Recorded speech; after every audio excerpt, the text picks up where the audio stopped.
ئێمە ڕۆژی 17 جار ئەڵێین اهدنا الصراط المستقيم، ڕۆژی 17 جار. بۆچی ئەڵێین 17 جار بەس لە نوێژە فەرزەکان؟ بۆچی ئەژین اهدنا الصراط المستقيم؟ چونکە ئەو ڕێگایە ئاسان نییە بەردەوام بوون لەسەری.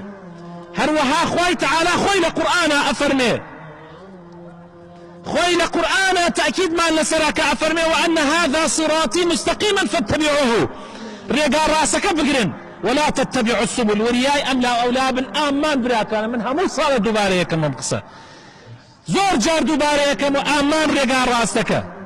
ئامان لانەدان بەندیم و بەودیمە. زۆر کەس هەیە لە گەرمی دڵیا لە خۆشەویستی زۆریە لا ئەدا، زۆر کەسانێکیش هەیە وا دەرئەخا خۆشەویستیەکی هەیە بۆم ئیسلامە، بەڵام هەر لا ئەدا.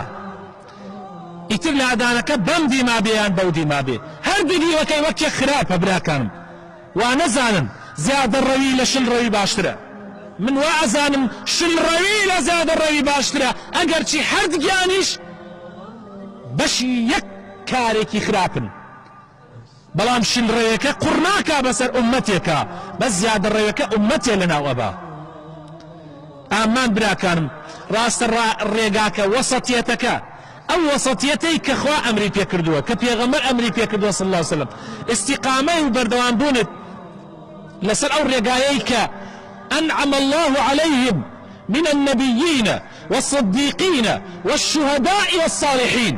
أويك إيما دواكين لن يجا 17 جار اهدنا الصراط المستقيم، صراطي أواننا واقم رابون ونش أواني واخواليان تربو، أواني واقم رابون مسيحي كانن لنزانين يانا وايا نزاني دين داريتي أويك گۆشەگیر بی لە شوێنێکا بۆ خۆت بۆ خۆت.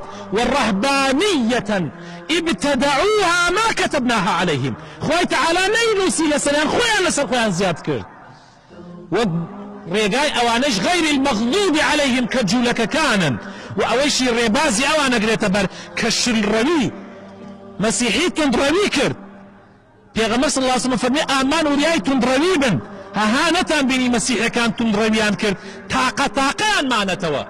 توندڕەوی دیندارێتی پێ ناکرێ، ناتوانی بەردەوام بی، هەتا کەی تو هەر تون بی کاتێکە زانی فرە خراپش لە بیتەوە.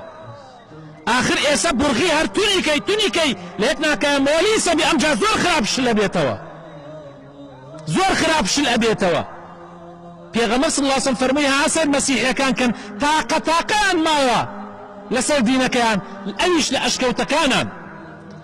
لەم لاشەوە شلڕەوی یەهودیەکان کە دەستیان گردە دنیا وازیان لە دین هێنا، ئامان وریابن لەوانیش نەبن، بە قوربانتان بن وریابن. ئەمە دینی پێغەمبەرە، وەسەتیەتەکە و ڕاستگۆیەک، ڕاست ناو ڕاستەکە. ئەوەیە کە پێغەمبەری پیر کرد، پێغەمبەر صلی الله عليه وسلم گەورە نەبوو، پێغەمبەر 63 ساڵ وەفاتی کرد، بەس پیر بوو بەدەستی چیەوە؟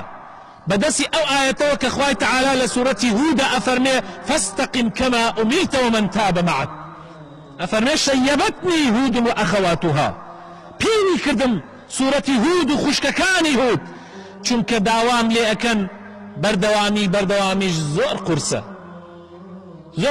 بەڵام ئەگەر یەکێ بڕیاری دابێ خوا ئاسانێکا بۆی.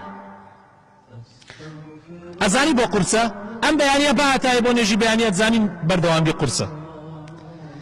ئەوە ئازایەتیە کە تۆ لە ڕەمەزانە دەستکەیتە نوێژ و ڕۆژ و بەس ئازایەتەکە گشتی نییە، چونکە شەیتان بەسریاوە تۆ. ئیمڕۆ نێژی ئیمەڕۆ بێ ئەزانی شەیتان بەردنیا ئەو کاتە ئازایە تۆ بەردەوام بی. ئەیشی دویم نێژی عیشاش ئەبینین، نێژی بەیانیانێکی ترش ئەبینین، ئەڕاتۆ سەر ڕیز و دووڕیزەکە، چونکە بەردەوامی ئاسان نییە.